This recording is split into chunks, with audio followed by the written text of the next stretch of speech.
Says Gunner said he thought they'd buzz out to Meridian Hills and see if anyone was there. Gunner didn't belong, but he had a lot of friends who did, and if you were a friend of a member, they'd let you go ahead and take a swim. Sonny knew a few people who belonged, but he never went out like that, just figuring he'd find someone he knew and be able to use the pool. He didn't think he knew them that well, and there was always a chance they might say no, and he would have to dink away in shame, so he never even tried it. My family certainly didn't belong. It was thought of as an elite place.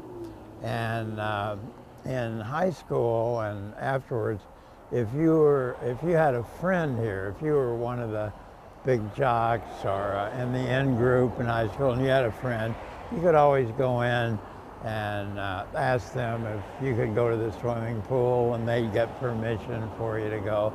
But in the novel, Going All the Way, I have a scene where one of the characters, Gunner, who's played by Ben Affleck, in protest, he grows a beard. In protest, I mean just the general times, you know, and the attitudes, and he knows that'll really shock people. So I had a scene where he and Sonny, the other character, go to Meridian Hills because Gunner has good friends there, and said, oh, they'll let us in the pool. So they go to Meridian Hills, and in this scene in the book, they get to the pool, and Gunner's old jock buddies say, hey, great to see you, man. But you're not going swimming, are you? And he said, well, yeah. And the other guys say, wait a minute, no, you can't go in the pool. He said, well, why not? He said, well, you have a beard. And Gunner can't believe it, and you know, finally he says, well, let's get out of here, go out. The funny thing is, that never happened. First of all, I never knew a guy who had a beard in Indianapolis in 1954. I think he would have been run out of town, but that's in the book. And to this day, people say to me, God, that must have been amazing when you and your friend Ted went to the Meridian Hills and they wouldn't let you go in the pool because he had a beard. And so I finally stopped arguing. I just say, yeah, that was amazing.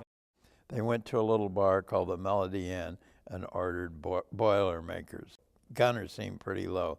Hey, Sonny said, trying to cheer him up a little. I never knew you were a golfer. I mean, that good, the way you clobbered the balls that day.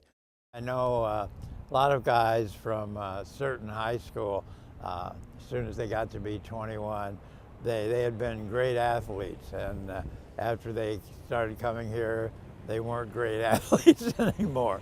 But it was a real landmark in the 1950s. My cousin Junior, who was really like my older brother, and he was a tail gunner on a B-17 in World War II. And when he came home from the Army, one of his main places he hit was the Melody Inn, and it was his favorite for picking up girls. So I think they used to have little jazz trios here too. And when I was 21, he brought me here, but I wasn't as good as picking up girls as he was. You know, you talked about sports, and you talked about whatever you could interest the girls in.